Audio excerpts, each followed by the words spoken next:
This week, we're looking at the lifespan development frames of reference because there are many different perspectives on lifespan. And this is also a perspective that occupational therapy does not own. The developmental perspective is used by a lot of different professions, so it can be very interprofessional.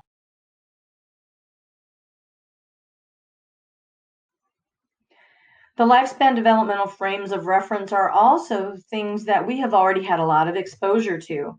So in your occupational development course, you review some of the developmental theories by Freud, Erikson, Kohlberg, Wilcox, Piaget, Maslow. So I'm going to try to focus my time a little bit more on the adult theories and the occupational therapy theories in order to help give us the broad spectrum and also to put more into context how occupational therapists use a lifespan perspective in their assessment and intervention approaches.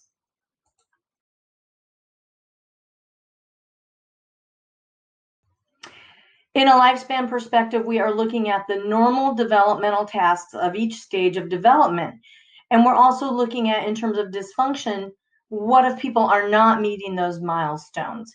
So we're looking at the biological, psychological, sociological, and spiritual aspects of a person, all considered together in a holistic view. And we're focusing on what if a person isn't making that transition to the next level, and how can we assist them with getting there?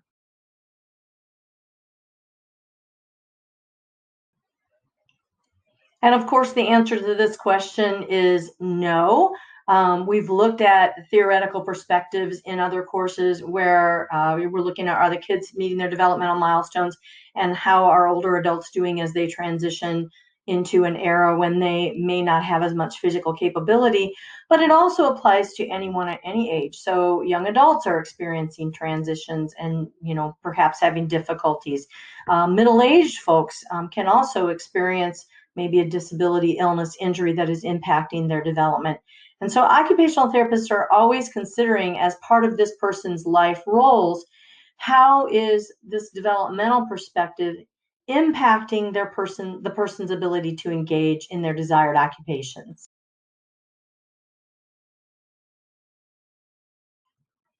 So we as occupational therapists need to be aware of the normal stages that a person typically goes through so that we can consider when a person is maybe not meeting those stages.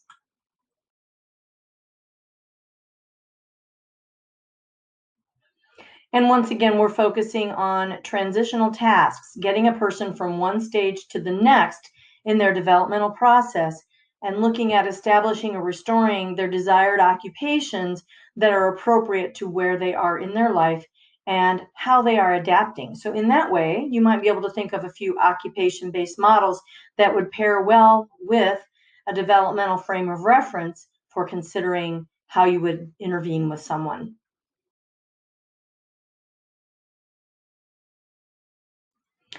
Just briefly, these theorists are ones that you should just take a little review of. And right here on this slide is basically what I want you to remember about them. We are not going to delve into great detail in this course on those different theories.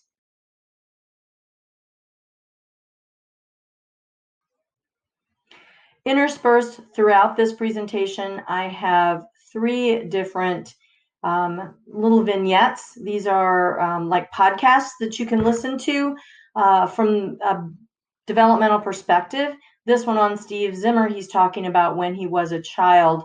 And you can listen to it and consider what were some of the developmental tasks Steve was facing, from what kind of a theoretical perspective, what kinds of occupations could be established, and then how did his teacher facilitate that, and how might we as occupational therapists, if we had a student like Steve Zimmer was, step in and help that student.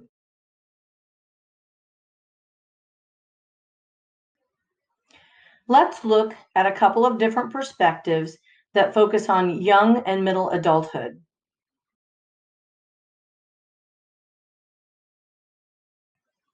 Daniel Levinson in 1978 wrote his theory on transitional stages, and he inspired the term midlife crisis. So when you think of midlife crisis, think of Daniel Levinson.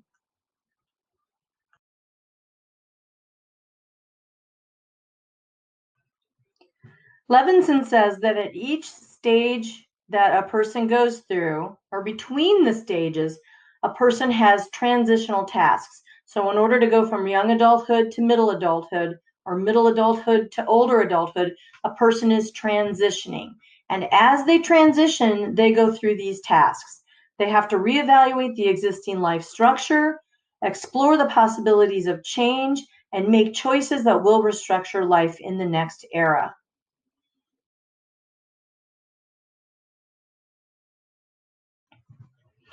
So here are some of the life structures that Levinson was talking about as people progress through those transitions or those in-between stages.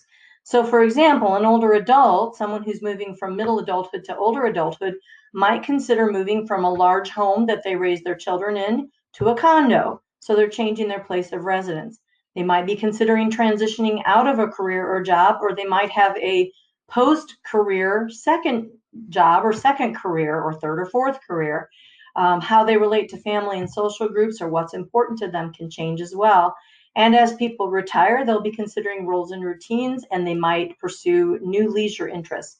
That's just an example from older adulthood. So Levinson says that people go through these changes in life structure at each stage. So from childhood to young adulthood to middle adulthood, and then middle to older adult.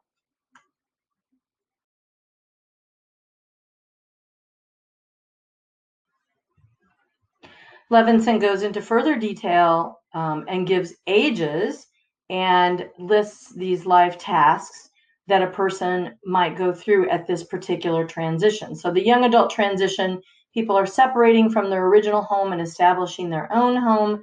And then they have these tasks of forming a dream, finding a mate, starting a family, choosing and prepping for a career, and entering into a new mentor relationship, say maybe at work or in personal life. So you might consider, this was 1978 when Levinson wrote this, what are some of the problems, ways that we can shoot holes in this theory already here in the modern era?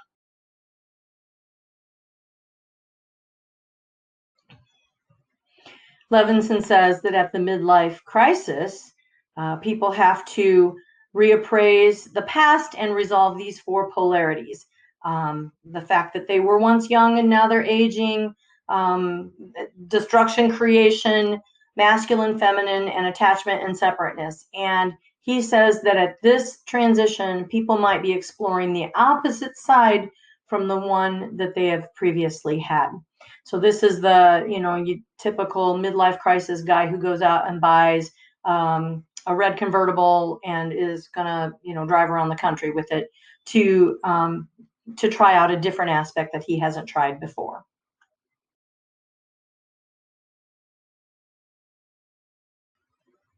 And then we have the happy little transition that Levinson says takes place at ages 60 to 65 years, where a person is approaching late life and has to come to terms with physical decline, loss of the productive role, and coming to terms with their own death.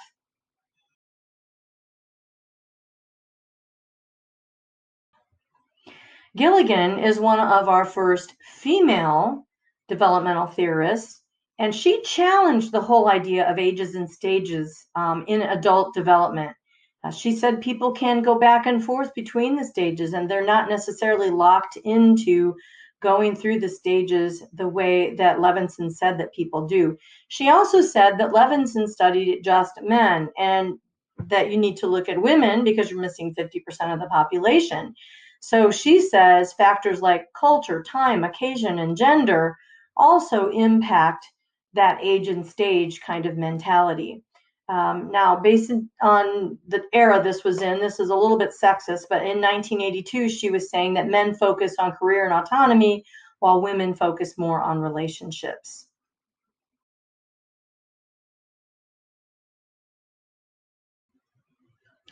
This slide has our adult transition little story to listen to. And Carly has a really interesting story, so I hope that you take the time to listen to it.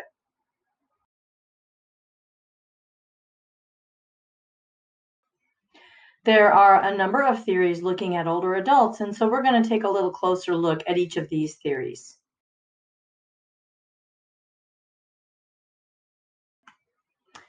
Cumming and Henry in 1961 had the happy little theory about disengagement, saying that older adults withdraw from major life roles and responsibilities, have decreasing interaction and physical decline.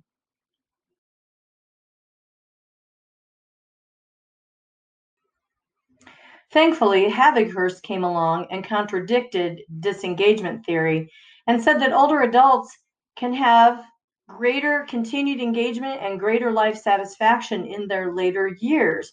And this paved the way for Laslet's third age theory.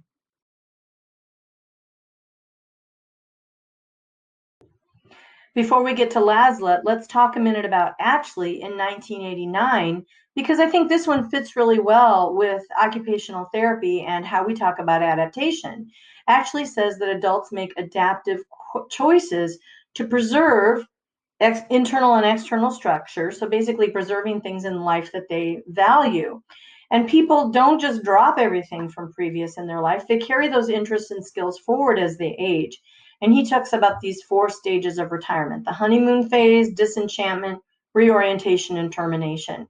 Again, paving the way for thinking about there are young old and there are old. And there's not really an age number that you can put on that. It all has to do with how well the person is functioning.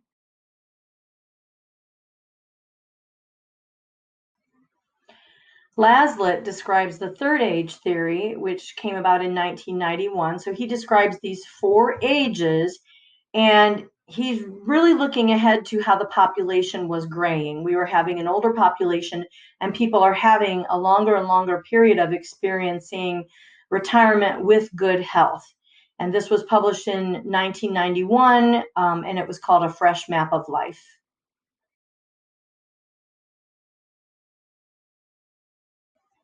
So let's hang out with Laslet for just a little bit. Laslet says that the first age is childhood and preparation for work. So many developmental theories go into great detail about childhood, and Laslet just kind of lumps it all into one lump sum because he's focusing more on the older adults. Second age, he says, is employment and raising one's family. Again, kind of covering young adulthood and middle adulthood and kind of carrying that forward.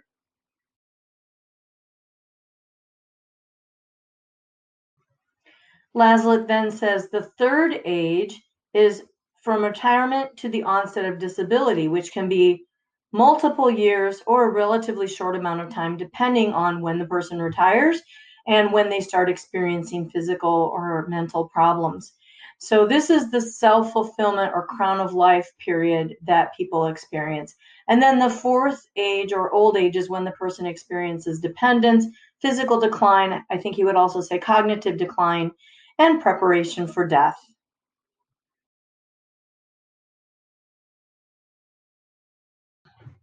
So we're going to focus a little bit more on this third age. Again, it begins at retirement and ends when the person becomes more dependent on others. And this says that a person can have 25 years or so of wellness and self-fulfillment. And Laslet's main goal was to seek to change society's view of what older adulthood looks like.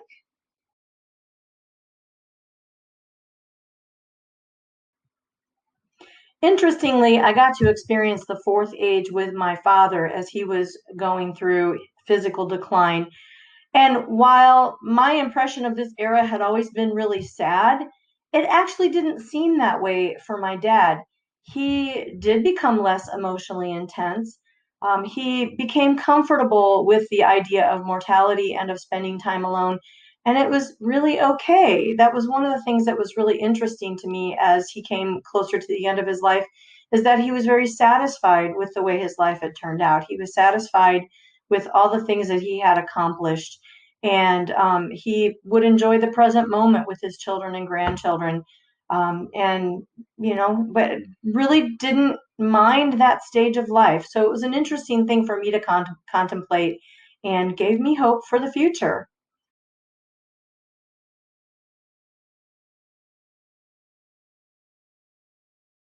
Adult perspective.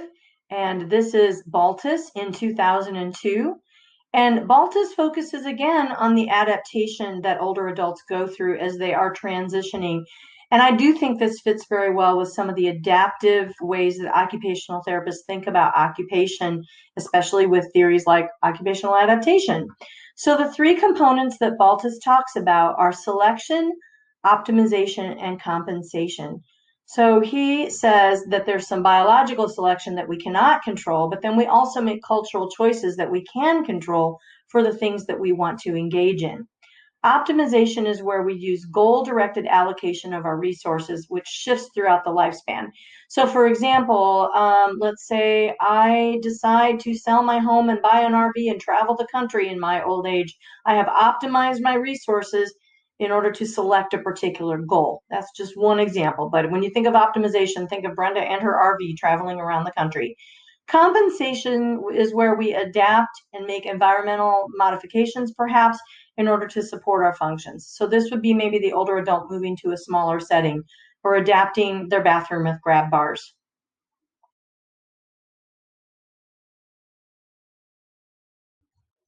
So what's the problem with using a lifespan or developmental perspective in today's occupational therapy theory environment?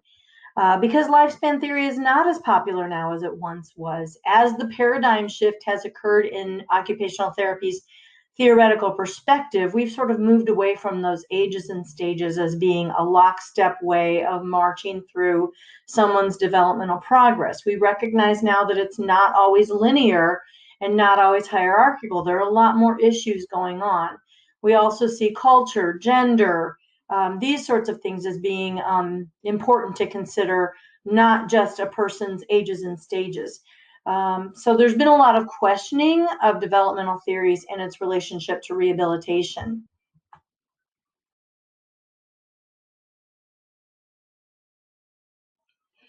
On the other hand, developmental theories continue to influence the practice of occupational therapy. Of course, we're going to consider where a child is at in their progress and if they're meeting their developmental milestones. Of course, we're going to consider the stage of life where someone is right now.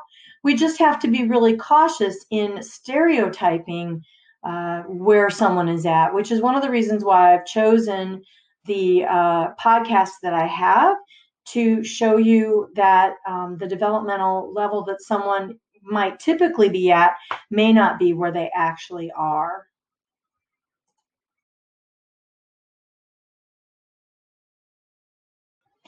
Within any of the lifespan developmental perspectives, we are looking at the match between the client's chronological age and the mastery of typical skills that they should be completing at their developmental stage. So that's function from a lifespan development perspective.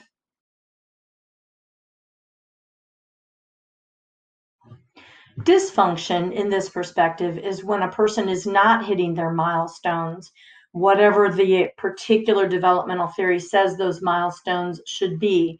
So a failure to develop those age-appropriate skills.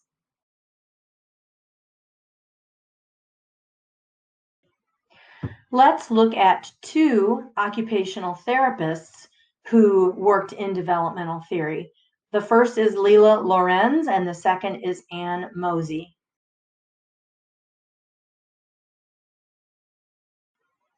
Leila Lorenz is an occupational therapist, person of color, so that's kind of exciting. And as you will notice, most of our theorists are white. So I would really love to see more people of color get into developing theory for occupational therapy. So she says that occupational therapists work toward achieving mastery in those developmental stages. And she developed this way of looking at all the types of developmental theory from a horizontal perspective and a longitudinal perspective. So horizontally, she's saying we're trying to get people to develop evenly. So she says there can be this unevenness of development. Maybe someone is higher in their cognitive development than they are in their physical development. And the goal with the horizontal development is to even that out. Longitudinally, we're helping the person step through the stages of life.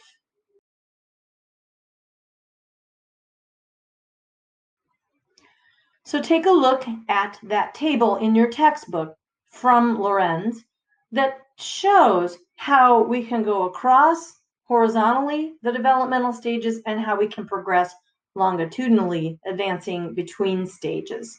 So kind of think about these arrows as you want to look at a visual for considering this perspective.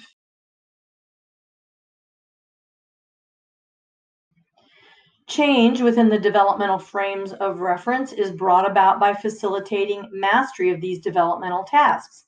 And Lorenz says that occupational therapists promote this change with skilled use of activities and also the therapeutic relationship to provide those growth facilitating experiences.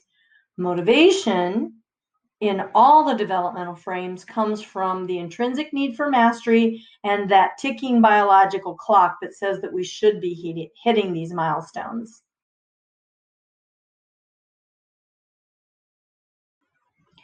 Lorenz says that in occupational therapy evaluation, we look at how do we determine at what level the individual is functioning along the developmental continuum. So for our pediatric clients, we are assessing their biopsychosocial development using the tools that we have. We may not have as many tools for adults, but what we're trying to do is determine what level they're at and where they ought to be. Treatment for this is then facilitating growth and development based on the needs of the individual, where they ought to be for their particular age. And we start with the level that they're at, start with what's working, and then build them toward what they need to gain. And Lorenz says there is no recipe for doing this. We just need to figure it out as occupational therapists for each individual.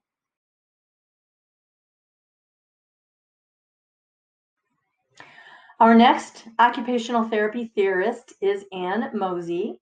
And Ann is who I was raised on in occupational therapy back in the 80s. She developed this developmental perspective into a way to assess and provide intervention, looking at these 6 adaptive skills that people have. She also talked about recapitulation of ontogenesis, which is a fun phrase that you can use to impress your friends. Recapitulation just means a repeating, and ontogenesis means the developmental sequence. So the idea at the time was that anytime anybody has some sort of illness, injury, unexpected thing happen to them, that they needed to repeat the developmental steps in order to progress. This is where a lot of our motor control theory came from, where we think of we have to develop people proximally to distally and head to toe, cephalocaudal. That comes from recapitulation of ontogenesis theory. These 6 adaptive skills just gave OTs different areas on which they were to focus in their assessment and intervention.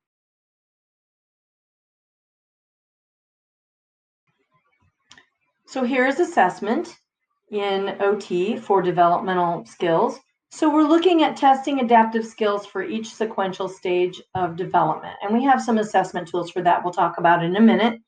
And we're looking at age-specific skills as compared to normal development, what the mastery of tasks are, and if this individual is meeting those milestones or not. We also need to do an occupational profile to understand where they are occupationally.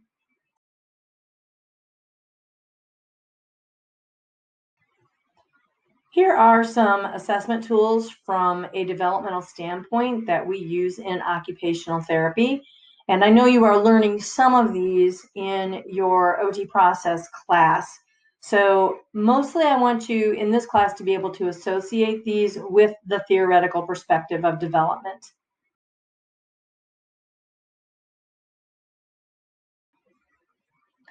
Our guidance for intervention in the lifespan development perspective is a lot more broad than you get in other perspectives and frames of reference, because in this case, we are simply told to arrange a growth facilitating environment that stimulates age-appropriate behavior and skill learning.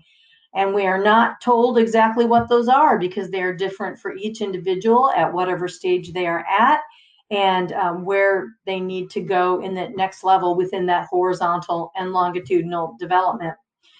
But our job is to help people master skills and have successful experiences.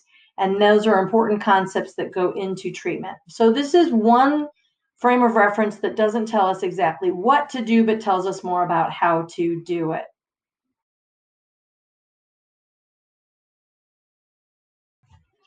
Here are some intervention perspectives for older adults based on lifespan and aging theories. Things like future goal setting, sort of reminiscence and evaluation of the past, looking at values and how that is going to be interpreted going forward into the future, and also self-awareness activities.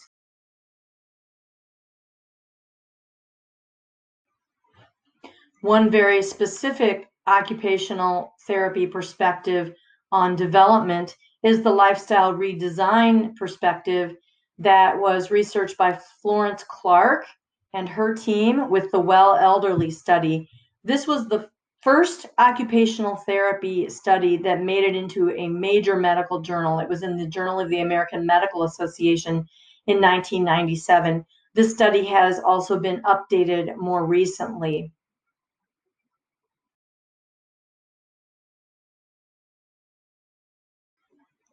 This brings us to our last little vignette with Cynthia Riggs. And this is just the sweetest story, and I'm going to encourage you to listen to it.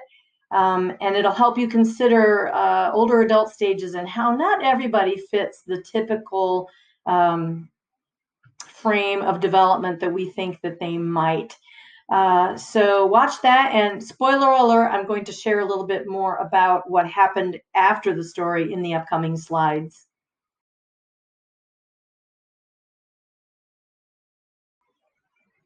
These are the mysteriously coded packages that Cynthia Riggs received in the mail from Howie, her secret love.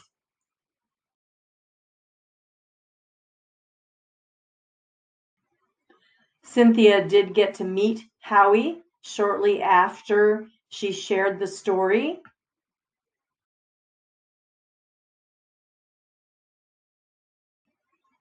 And Howie and Cynthia were married shortly thereafter, and they were able to spend 3 years together in the later years of their life until Howie did pass away.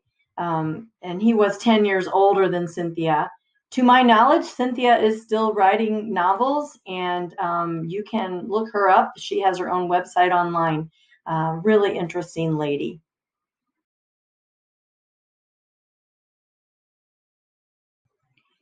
Thanks for looking into the lifespan developmental theoretical perspectives with me, and I look forward to seeing you soon.